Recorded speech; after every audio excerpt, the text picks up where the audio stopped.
miarabana ny tokantrano manaraka ny metéo-tsika mandalo atao tsy minosy zay aloha zany ny rindrin-drahona na lay front ary vokatra aloha zany dia mazofana indray ny tandrivi-drahona raha kotroka indrindra ho an'ny ilany andrefan'ny nosy ny ilany atsimo iny zany raha amin'ny ankapobeny ihany koa ny maripana aloha dia somary mbola ambonimbony izay maripana zay ho an'ny atitan'ny menabe sy ny atitan'ny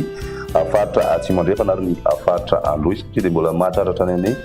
amin'ny 20 degré celsius ny maripana vinavina ho an'ny rapiso. Tombanana kosa midina tsikelikely nefa zay mandrapatonga ny androny azoma sy ny asabotsy any ho any zany ary ny ambiny kosa amin'ny ankapobeny dia tsy dia misy fiovana firy toy izao ny toetrandrontsika ho an'ny rapiso maraina dia tombanana isy ny tandrivi-drahona ho an'ny atitan'ny voena sy ny tapany atsimon'ny faritra sofia mandraondraona kosa ny andro ho an'ny faritra nosy sy androy ny ambiny kosa dia maina ny andro tany apiso tolakandro misy ny tandrivi-drahona mety ray kotroka ho an'ny faritry bonglava ny ilany andrefan'ny vakinakaratra ny ilany andrefan'ny faritry amoromania miaina an'izay ihany koa ny faritra matsiatra ambony iorbea ary ny faritra anosy mandraona kosa zay ho an'ny atitan'ny faritra atsimo andrefana sy ny faritry boeny ary ny faritry betsiboka mety mahita an'izay tandrivi-drahona zay ihany koa ny takariva ho an'ny faritry sofia sy ny tapany atsimon'ny faritry diana ny ambiny dia mandraondraona ny andro amin'ny ankapobeny ny morotsiraka moa zany maina tanteraka tany maripana vinavina amin'izay rapiso izay ho an'ny avoatany dia eo amin'ny 30 ka hatramin'ny 1 degré celsius eo ny bonglava kosa no mety mahatraratra any amin'ny 4 degré celsius ho an'ny ilany andrefan'ny Madagasikara kosa indray dia manodididina ny 5 ka hatramin'ny 6 moa zany ny maripana ambony indrindra na izany zany mety misy any ny faritra sasany araka tevana tsika teo mbola mahatraratra any amin'ny 30 degré celsius maripana ho an'ny rapiso izay ho an'ny androny azoma kosa indray mitoetra ny orana ho an'ny tapany atsimon'ny nosy iny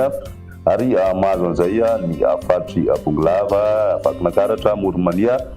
ny atitan'ny menabe ny atitan'ny faritra atsimo andrefana faritry iorbea mety maimaina kely eo anatin'izay ny faritry ny matsiatra ambony ary mbola ahitana tandrivi-drahona ihany koa aloha zany ny atitan'ny sofia amin'izay androny azoma izay raha ny maripana vinavina dia midina 20 degré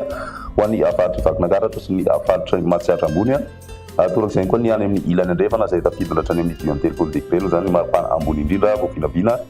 amin'izay androny azoma izay ny androny asabotsy maranantsika azy mitoetra ny orana ao ny tapany atsimon'ny nosy sy ny ilany andrefan'ny nosy iny saika faritra maromaro no mahazo azy zany mikasika hatrany zany ny faritry bonglava itasy vakinakaratra moromania matsiatra ambony ny faritry iorbea atsimo atsinanana faritra anosy ny atitan'ny faritry ny atsimo andrefana sy menabe ary koa ny faritra androy ny ambiny dia mandraona mitsitokotoko ny andro raha ny maripana vinavina amin'izay androny asabotsy izay tafidina hatrany amin'ny 17 degré ny maripana vinavina ho an'ny faritry ny matsiatra ambony ary ny any amin'ny tapany atsimo andrefan'ny nosy iray manontolo kosa dia tombanana midina hatrany amin'ny 30 izay maripana ambony indrindra izay ny sisa mbola tena mafana zany dia ny any amin'ny tapany avaratra andrefana manodidina ny 13 ka hatramin'ny 18 degré eo ny maripana vinavina ao anatin'izay ny any amin'ny ilany atsinanana kosa tsy dia misy fiovana firy amin'ny ankapobeny. Izay ny metéo-tsika atao anaty 3 andro rapiso iray fotoana manaraka